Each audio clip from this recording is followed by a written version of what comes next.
हुई है डिपार्टमेंट में, उसकी नियुक्ति की प्रक्रिया हम करेंगे।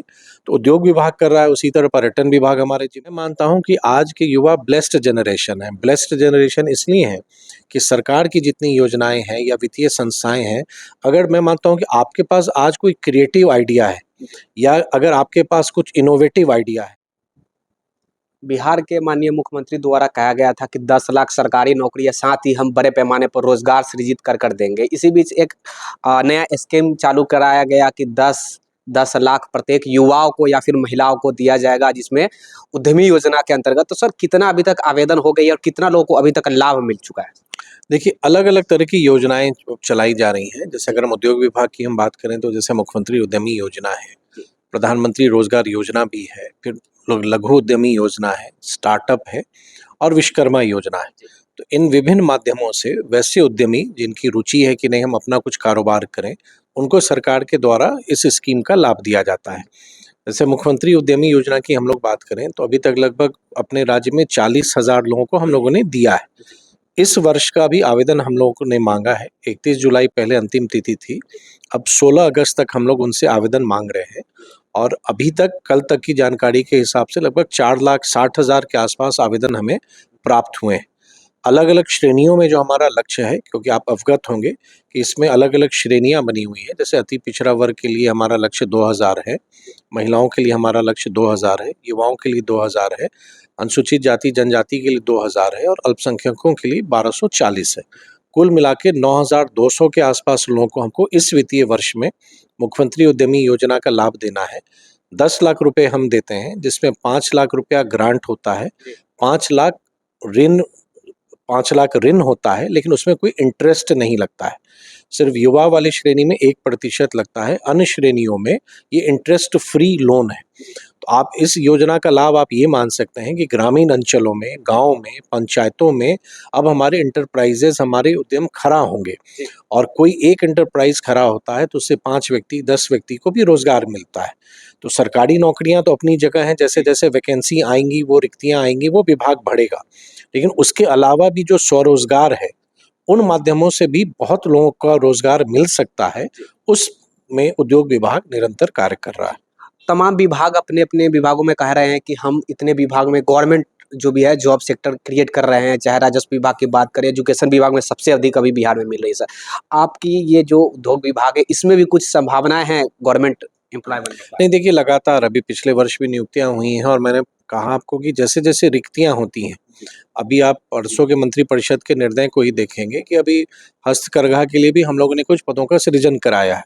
तो ये आवश्यकता होती है, हर एक विभाग की आवश्यकता होती है। तो उद्योग विभाग का जो कार्य है, उसमें जब हमें लगेगा कि नहीं अभी हमारे यहाँ रिक्तियाँ हैं, इनको भरना है या कोई एक नई संरचना हमको बनानी है, तो विभाग उसको बनाता है। उस हिसाब से फिर उसकी स्वीकृति के बाद वो वैकेंसीज़ आती हैं, फिर हम लोग उसको भरते हैं।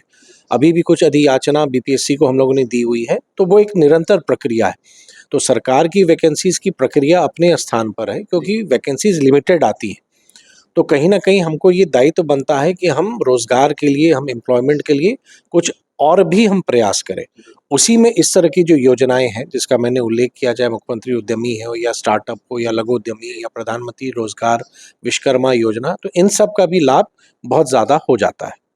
सर, अभी जैसा कि आप बताया कि बीपीएससी को हम दे दिए हैं, तो क्या ऐसा अनुमान जताया जाए कि केवल अधिकारी पोस्ट के लिए बीपीएससी द्वारा अगर हो रही है, तो केवल ग्रुप बी, ग्रुप सी का ही क्रिएट हो सकता है? ग्रुप सी या फिर ग्रुप डी का निचले स्तर की कोई पोस्ट इसमें संभव नहीं है? नहीं, नहीं, हर एक तरह के हैं। देखिए, आप देखेंगे ना, मैंने जैसे कहा कि अगर हमारे जो प्रावधान है या हमारी जो संरचना है विभाग की, तो उसमें हमारे पद स्वीकृत हैं। तो हमारे पद अलग-अलग तरह के होते हैं। तो अब जैसे हस्तकरघा का ही मैंने उदाहरण दिया, तो उसमें भी हर एक तरह के स्तर का है। जो उल्लेख आपने किया वो हर एक स्तर का है, उसकी चयन की प्रक्रिया क्या होनी, सभी सभी नियुक्तियाँ बीपीएससी नहीं करती हैं। तो उस हिसाब से वो तय होता है। तो वो आने वाले समय में, अब तो परसों जैसे एक बहुत बड़ी वैकेंसी नहीं है, लेकिन हाँ वैकेंसी है।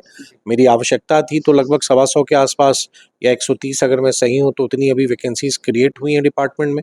उसकी नियुक्ति की प्रक्रिया हम करेंगे। तो उद्योग विभाग कर रहा है, उसी तरह पर्यटन विभाग हमारे जिम्मे है। अगर उसमें कुछ होता है तो उसके लिए भी हम कुछ रास्ते हम लोग ढूँढ रहे हैं। वो एक अपनी जगह है, लेकिन आप इस बात को समझेंगे और हमको लगता है क्योंकि आप स्वयं युवा हैं तो इस बात को आप बेहतर महसूस करेंगे कि हमारे यहाँ जितने युवाओं की संख्या है, कभी भी सरकारी नौकरियाँ पर्याप्त नहीं हो सकती हैं। तो समय रहते हुए हमको अपनी योजना बनानी चाहिए। गवर्नमेंट जॉब्स आएँगी, मतलब चाहे वो केंद्र सरकार की हों, राज्य सरकार की हों, वो अपनी जगह है। लेकिन हमको साथ-साथ अपने यहाँ के लोगों के लिए और भी व्यवस्था पर हमको काम करना होगा। एक माहौल हमको ऐसा बनाना होगा कि लोग जॉब सीकर के अलावा जॉब क्रिएटर भी बने। उस कोशिश में हम लोग उद्योग विभाग काम कर रहा है और उसमें हम लोग को बेहतर परिणाम भी आ रहे हैं। चाहे प्राइवेट इन्वेस्टमेंट भी आ रहा है, अगर बिहार में बड़े उद्योग लगते हैं, तो उसमें भी बहुत सारे रोज़गार आएँगे, अलग-अलग तरह के आएँगे, रोज़गार के ऑप्शंस आएँगे। तो ये लगातार कोशिश हो रही है कि मैं मानता हूँ कि निवेश के साथ रोज़गार सीधे जुड़ा हुआ है। जैसे-जैसे निवेश बढ़ेगा, वैसे-वैसे हमारे यहाँ रोज़गार और एम्प्लॉयमेंट अपॉर्च्युनिटीज़ बढ़ती जाएँगी। एक प्रश्न और सर, बिहार के युवाओं के लिए क्या कुछ मैसेज जो पढ़ लिख लिए हैं लेकिन नौकरी का केवल वो नौकरी का इंतजार कर रहे हैं कि हमें सिर्फ गवर्नमेंट एम्प्लॉय बनना है, सरकारी नौकरी चाहिए लेकिन लग नहीं रहा है। तो क्या वो इस 10 लाख वाले जो उद्यमी योजना है, इस सेक्टर में अपना करियर बना सकते हैं? देखिए, मैं तो हमेशा से इस बात को मानता हूँ कि देखिए आज के युवा मैं और अक्सर इस बात को कहता हूँ कि जब हमारा दौर था, जब हम लोग कॉलेज में थे, तो उस समय सरकार की योजनाएँ ऐसी नहीं थी कि अगर कोई अपना कारोबार शुरू करना चाहे या कोई अपना एंटरप्राइज़ शुरू करना चाहे तो उसको मदद मिलती। स्टार्टअप वगैरह की चर्चा 90 के दशक में नहीं होती थी। लेकिन मैं मानता हूँ कि आज के युवा ब्लेस्ड जनरेशन है। ब्लेस्ड जनरेशन इसलिए है कि सरकार की जितनी योजनाएँ हैं या वित्तीय संस्थाएँ हैं, अगर मैं मानता हूँ कि आपके पास आज कोई क्रिएटिव आइडिया है या अगर आपके पास कुछ इनोवेटिव आइडिया है, मतलब कुछ आप नवाचार में विश्वास करते हैं, तो आपके पास अब आपको कोई रोक नहीं सकता है। मतलब आपके पास इतने ऑप्शंस हैं उन काम को लेके आगे बढ़ने का। जो एक कॉम्पिटिटिव एग्ज़ाम की तैयारी कर रहे हैं, वो मेहनत करें, वो तैयारी करें। जैसे-जैसे वैकेंसीज़ आ रहा है, कभी किसी की तैयारी ज़ाया नहीं जाती है, मतलब वो बेकार नहीं होता। नॉलेज कभी बेकार व्यर्थ नहीं होता। नॉलेज हमेशा जीवन में काम ही आता है। आप तैयारी कर रहे हैं, अच्छा है, शुभकामना है कि आपको उसमें सफलता मिले। लेकिन साथ ही आप सोचिए कितनी बड़ी संतुष्टि होगी कि अगर आप अपना कारोबार शुरू करें और आप 100 लोगों को रोज़गार दे दें, आप 10 लोगों को रोज़गार दे दें, तो वो भी एक अपने आप में एक उसका एक अलग संतुष्ट मतलब एक उसका सैटिस्फैक्शन है। तो मुझको लगता है बिहार में भी जिस हिसाब से मैं स्टार्टअप की संख्या बढ़ते हुए देख रहा हूँ, जिस हिसाब से अभी 2-3 दिन पहले चंद्रगुप्त प्रबंधन संस्थान में टाई पटना चैप्टर का शुरुआत हुआ, तो ये जो एक उद्यमिता, ये जो एंटरप्रेन्योरशिप आप कहते हैं, उसमें भी अब बिहार के लोगों का रुझान हो रहा है क्योंकि हम लोग में बिहार में अपनी एंटरप्राइजेज़ वाली कल्चर हमारी नहीं रही है। हम लोग बहुत ही प्रोटेक्टेड एनवायरनमेंट में हम लोग का लालन-पालन हुआ है कि सरकारी नौकरी ही सबसे प्रमुख है। तो अब ये पूरी परिस्थिति बदल रही है और आज तो पूरे देश में लगभग 1.5 लाख से भी अधिक सफल स्टार्टअप हैं। तो अब बिहार के युवा भी उनसे कम्पीट कर रहे हैं और आज पटना हो या मधुबनी हो या चंपारण हो या किशनगंज हो, हर एक जगह के युवा राष्ट्रीय स्तर पर अब लोग आगे बढ़ रहे हैं। बहुत-बहुत धन्यवाद सर बात करने के लिए।